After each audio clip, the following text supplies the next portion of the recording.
एक समय की बात है, एक बहुत ही सुंदर और विशाल फलों का बगीचा था। यह बगीचा किसी सपने से कम नहीं था। इसमें अनगिनत प्रकार के फल थे और हर फल अपनी ही तरह से खास था। बगीचे के चारों ओर ऊंचे ऊंचे पेड़ थे जो इसे एक रहस्यमयी और शांत जगह बनाते थे। पेड़ों की पत्तियां हमेशा हरी भरी रहती थीं और उन पर सुबह की सूरज की किरणें एक सुनहरा रंग बिखेरती थीं। जब हवा चलती थी तो पत्तियां एक मधुर संगीत पैदा करती थीं, जो सुनने में बहुत ही सुखद लगता था। बगीचे के अंदर फलों के पेड़ एक खास तरीके से लगाए गए थे।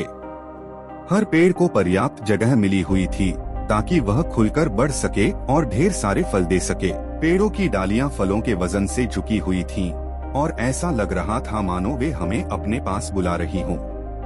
सबसे पहले आम के पेड़ थे। आम, जो फलों का राजा कहलाता है, यहाँ कई किस्मों में पाया जाता था। कुछ आम बहुत मीठे थे तो कुछ थोड़े खट्टे। कुछ आमों का रंग सुनहरा था तो कुछ काला। हर आम का अपना एक अलग स्वाद था जो खाने वालों को बहुत पसंद आता था। फिर संतरे के पेड़ थे। संतरे के पेड़ छोटे और गोल होते हैं और उन पर लगे संतरे सूरज की तरह चमकते हैं। संतरे का स्वाद खट्टा मीठा होता है और यह हमारी सेहत के लिए भी बहुत फायदेमंद होता है। अंगूर की बेलें भी थीं, जो पेड़ों और झाड़ियों पर लिपटी हुई थीं। अंगूर कई रंगों में पाए जाते थे, हरे, काले और लाल। अंगूर का स्वाद बहुत ही मजेदार होता है और इसे खाने में बहुत मजा आता है। केले के पेड़ भी थे, जिनके बड़े बड़े पत्ते होते हैं। केले लंबे और पीले होते हैं और इनका स्वाद बहुत ही मीठा होता है।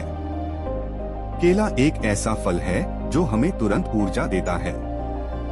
अनार के पेड़ भी थे, जिन पर लाल रंग के सुंदर फल लगते हैं। अनार के दाने छोटे छोटे और रस से भरे होते हैं और इनका स्वाद थोड़ा खट्टा और थोड़ा मीठा होता है। इसके अलावा बगीचे में कई और भी फल थे, जैसे कि सेब, नाशपाती, अमरूद और जामुन।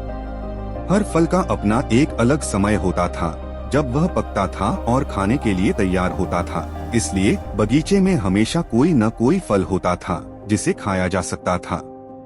बगीचे में एक छोटी सी नदी भी बहती थी। नदी का पानी बहुत ही साफ और ठंडा था और यह बगीचे को और भी सुंदर बनाता था। नदी के किनारे कई तरह के फूल खिले हुए थे जो बगीचे को एक रंगीन और खुशबूदार जगह बनाते थे। बगीचे में कई तरह के पक्षी भी रहते थे। वे सुबह सुबह आकर पेड़ों पर बैठ जाते थे और अपनी मधुर आवाज में गाना गाते थे। पक्षियों का गाना सुनकर ऐसा लगता था मानो वे बगीचे की सुंदरता का बखान कर रहे हों। एक दिन एक छोटा लड़का जिसका नाम राहुल था, अपनी दादी के साथ इस बगीचे में घूमने आया। राहुल ने इतना सुंदर बगीचा पहले कभी नहीं देखा था। वह फलों के पेड़ों को देखकर बहुत हैरान हुआ।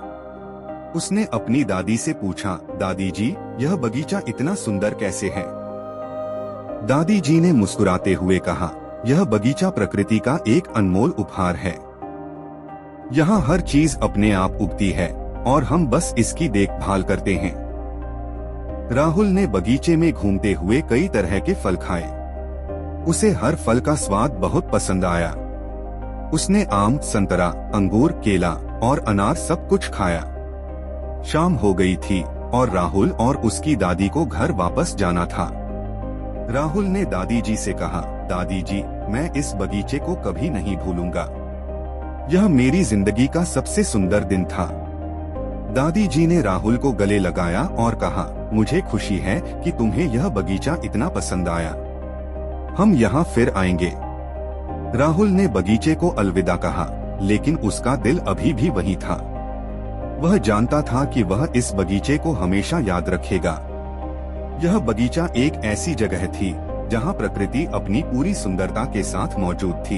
यह एक ऐसी जगह थी जहाँ हर कोई शांति और खुशी महसूस कर सकता था। यह एक ऐसी जगह थी जहाँ फल सिर्फ खाने की चीजें नहीं थे, बल्कि वे प्रकृति के प्यार का प्रतीक थे। तो बच्चों, आपको यह कहानी कैसी लगी? क्या आप भी ऐसे सुंदर बगीचे में घूमना चाहेंगे? अगर आपको यह कहानी पसंद आई तो इस कहानी को लाइक करें और हमारे चैनल को सब्सक्राइब करना न भूलें। और हाँ, कमेंट करके हमें बताएं कि आपका पसंदीदा फल कौन सा है।